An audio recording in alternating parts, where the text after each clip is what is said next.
Y vamos a los años 50 en esta asignatura, el movimiento magisterial de 1956. Vean en la fotografía aquí que les ilustra cómo eran los salones de clases en esos años. Realmente eran bastante modestos, por no decir pobres. Había una pizarrón de gises, quizá a ustedes les tocó en algún lado, los gises todavía. Había una mesa o una banca corrida donde se sentaban los alumnos, y esto para después de la Segunda Guerra Mundial ya lo platicábamos, todos los movimientos que había en el mundo y cómo en México evidentemente esos movimientos, esas guerras, esa crisis económica tan terrible, claro que influyó en México.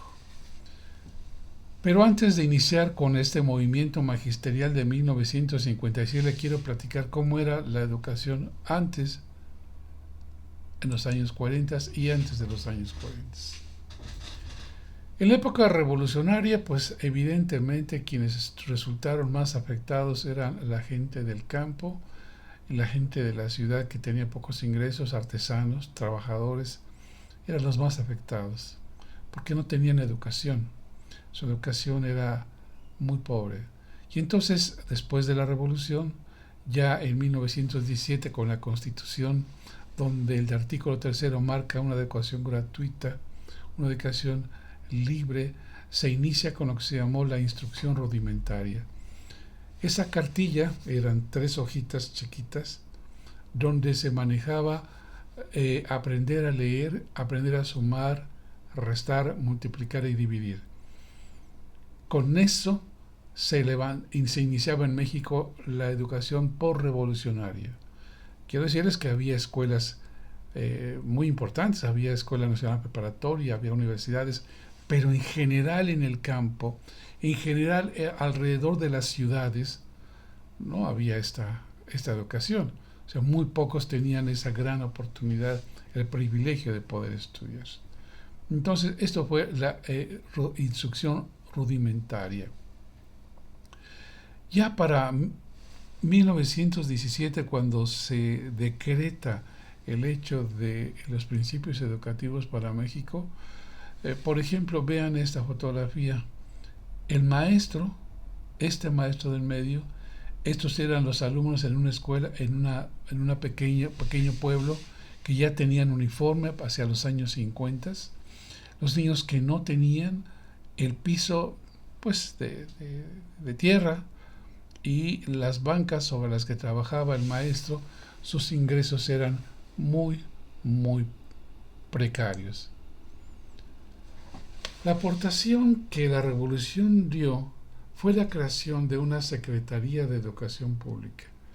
Es decir, a partir del 1917, ya no solamente quienes tenían dinero y recursos para poder estudiar en las universidades, que tenían mucho que ver con las iglesias, o las escuelas preparatorias que tenían que ver también con iniciativas privadas, sino que ya se expandía para todos los mexicanos. Esa fue la creación de la Secretaría de Educación.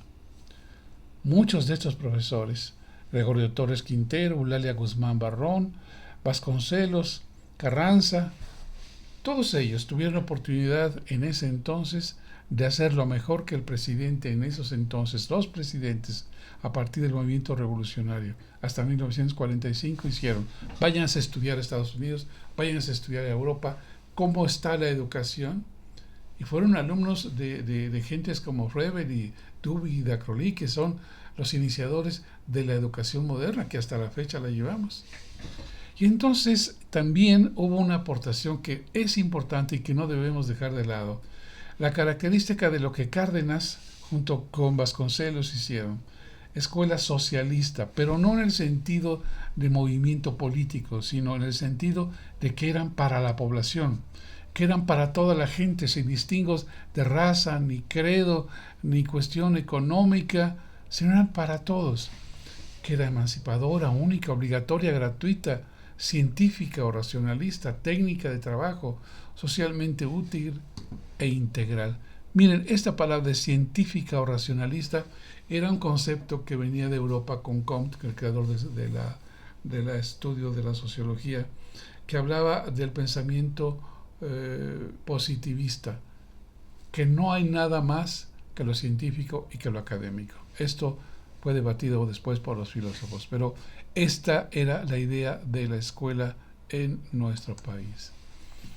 En ese 1950, cuando gobernaba el presidente Ávila Camacho, había lo que llamó el crecimiento magnífico de México, el crecimiento económico, porque había terminado la Segunda Guerra Mundial, se requería muchos trabajadores para la industrialización, no solamente de México, sino de Estados Unidos y del mundo. Ya no había guerra. Había que trabajar para crear las grandes ciudades, los grandes corporativos, y entonces hubo una explosión económica muy fuerte. Pero, y aquí para eso estamos en esta materia, fueron muy pocos los beneficiados, muy poco. El crecimiento del mercado fue gigantesco, el mercado. El desarrollo estabilizador, así se le llamó. La gente estaba admirada de lo que México, que estaba creciendo al 6% anuales, o solamente en esa época ha sido, y después ya en los años 70 y 80 volvió a lo mismo, pero nunca hemos tenido ese crecimiento tan grande. Sin embargo, no fue parejo, no fue igualitario para todos. Este era un peso de ese entonces. Con un peso usted podía vivir una semana, un peso. Con 5 centavos usted podía comprar pan, y varios panes, con 5 centavos. Cosa que cambió, y cambió mucho después. Los maestros que habían tenido este diario cardenista que ya les platiqué, que ya lo vieron ustedes, de que había que socializar la educación, nunca se consolidó. Quedó solamente como una idea por ahí. Algunas escuelas todavía, hasta la fecha, en el 2022, y ya en alguna población por ahí todavía quedan ya en ruinas, dice escuela socialista. Ya en ruinas, el ideario se perdió por completo. Pero también se perdió el salario de los maestros. Los maestros no tenían para vivir. Ahorita les voy a decir lo que ganaba un maestro.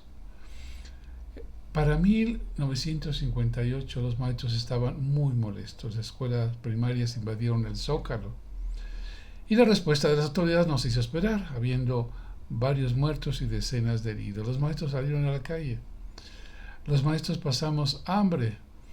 El 19 de abril, el movimiento de los profesores de reconstrucción organizó una marcha.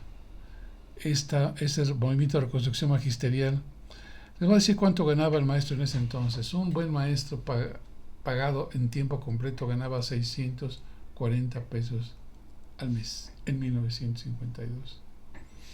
Con 642 pesos al mes el maestro no podía vivir. No alcanzaba para vivir. En ese desarrollo estabilizador donde estaba creciendo México, costaba 20 centavos subirse al tranvía todos los días para llegar a trabajar. La comida, todo se fue al cielo. Y aparte de eso, se le ocurrió al presidente no pagarle su salario, congelar los salarios hasta por 2 años y solamente darles una ayuda económica, que así se llamó. Este fue el origen de un movimiento. En 1943, 10 años, 12 años antes, se había instalado, ya se había formado el Sistema Nacional de Trabajadores de Educación, el CENTE, que hasta la fecha persiste, y no solamente es el CENTE, que es el más grande, el que tiene mayor afiliación. Hay muchos sindicatos aquí en Puebla, hay más de 7 sindicatos de profesores. Pero ese CENTE nació con ideas socialistas, ideas comunistas e ideas cardenistas, que evidentemente los gobiernos de ese entonces, fíjense ustedes en esto, los Estados Unidos habían ganado la Segunda Guerra Mundial y los Estados Unidos era capitalista. Los Estados Unidos no iba a permitir que su vecino fuera socialista o comunista como su gran enemigo, que era Rusia, que era comunista. Eso lo entendieron los presidentes de ese entonces mexicanos. ¿Y cómo negociar esto? ¿Cómo participar en esto? Bien, pues limitaron el crecimiento de este tipo de organizaciones.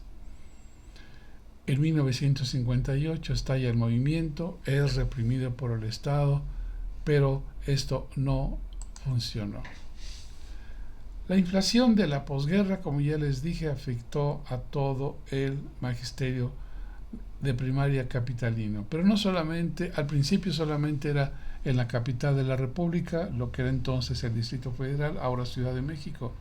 Empezó a distribuirse en todo México este creciente enojo, esta creciente molestia de que no tiene. Pero ¿saben qué fue lo importante de este movimiento?